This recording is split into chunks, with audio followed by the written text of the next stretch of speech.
I haven't hit it already, still working, I'm still learning, I'm still searching, finally earning something, finally turning something called a profit. If I hear you talking shit, don't get caught in. Welcome to 4.6 Savage, and today we're going to talk about spark plug myths.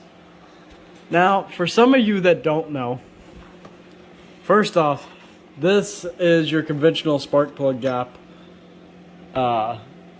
adjuster, and as you can see, it tells you what gap it's set at. That's in inches, and the other side is in millimeters. So you use this to gap your spark plugs. Now, a common myth that I've seen is all plugs come pre-gapped. Now, some plugs do come pre-gapped, but just because they say they're pre-gapped does not mean you don't check them. The reason we check spark plugs is, this is an old plug, but I bought a new set of TR6s, and Ford spec calls for 0.50 to 0.056. Well, when I pulled them out of the box, and they're supposed to be pre-gapped, air quotes, pre-gapped. When I checked them, they were all 0.30. So what you're going to want to do is make sure you check your gap. And you can find your gap normally on your hood. Mine has a sticker. Let's see, I should be able to turn my flash on. You'll normally find your gap on your hood. Look for this sticker, and you'll find your gap right there by 0.52 by 0.56. So the gap changes how big I just almost busted my ass there getting in my chair, but the gap is how big the gap is for the spark to jump. A bigger gap, the spark has to jump farther, and a smaller gap, the spark can be fatter. Now, some vehicles call for a large gap, and some call for a small gap. When your plugs start wearing, your gap will get farther away. And sorry, my camera keeps auto-focusing for some reason. So when you do that, they wear. So when they wear, your gap gets farther and farther away. That's why I always like to set mine on the low end of the spectrum. So if it was supposed to be 52 to 56, I would set it at 52. That gives you a longer span of how long they wear until they're in spec. So how do you check a spark plug? So let me set my camera up right here so I can show you how it's done. So you gap your spark plug like this. You take and you ring it in and you bring it around until you just can't get it anymore. So this one's gapped at, I'd say that would be, can't do math right now, 0.047. So let's say it's supposed to be 52. So you open it up a little bit, you drag it down. You open it up a little bit and you drag it down. And see, now it's at 0.52.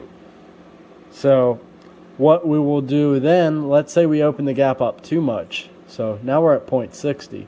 So you take it and you recheck it. It doesn't take much. So now we're back at 0.40s, and we'll open it up until 0.42 right there. See? Not that hard. Now, what about spark plug types? So the V-Powers are copper plugs. I myself have always gone under the premise that copper plugs are the best for performance, and that's what I will always run. And every vehicle I have that fits in performance. If I don't use it for performance, I don't put copper plugs in it. Also, if the plugs are a pain in the ass to get to, I don't put copper plugs in it. Copper plugs last about 30,000 miles, and you have to re-gap them every 10,000. Platinums last about 60,000 with you having to re-gap them every 30. Just because it says you should re-gap them doesn't mean most people do. I typically if it's the Mustang, I'll re-gap the plugs every time I start noticing an issue, maybe every 2,000-3,000 miles. If it's a daily driver or something, I'll re-gap the plug. If it has coppers in them, I'll gap them at 15,000 normally. If it's got iridiums, I probably won't touch them. So everybody says iridium is the best. Engines like different kind of spark plugs. I've had plugs. I had Autolite 659s. Again, they were a copper plug, so this is kind of irrelevant. But it did not like those, and it liked the TR6s a lot better. Engines react to the type of spark plugs for whatever reason that they do. I have no clue why they do this, but this is what they do. So what does it mean when it says copper? Well, you've got your copper core, which runs up through here, and you have an electrode.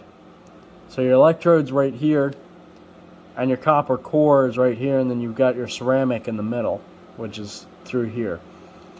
So that's how you know. You've got platinum, and then you've got double platinum. Platinum refers to the electrode being platinum, and then double platinum is the core and the thing. And then you've got the same with iridium. Iridium are 100,000 mile plugs. I've pulled them out at 100,000 miles and not seen wear. It all depends on how you run and abuse your engine. If you're racing it, of course you're going to see wear. Now, I don't believe anything on the racing type spark plugs. I think you can gain horsepower via them, maybe in a perfect world setup, but I don't believe it's practical. I wouldn't spend $10-15 for a plug. These cost me $2 a piece, so I change them out every couple thousand or whatever when I start having issues with them. All right, so the other thing is, how do you check your spark plugs? Well, first thing, you go and you make sure they're not fouled. When they're fouled, it's black. See how this is kind of brownish? Whitish and brownish? Hang on, let me fix this autofocus. There we go. So, the white and the brown indicates brown is good. Brown means it's running good. White means it's running lean, and black means it's running rich. So you want to see a brown, reddish type.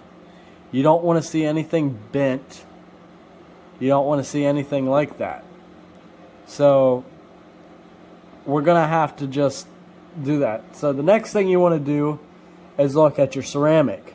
Now, I don't have one here for you to look at, but you'll see, and any of you who've messed with a distributor will know, black lines.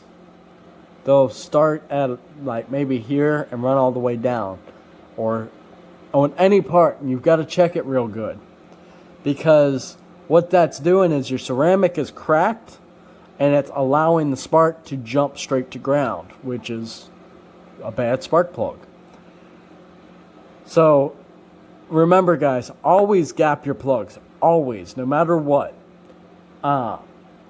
So that's going to be all for this video. Hope y'all like it. And remember, like, subscribe, and comment.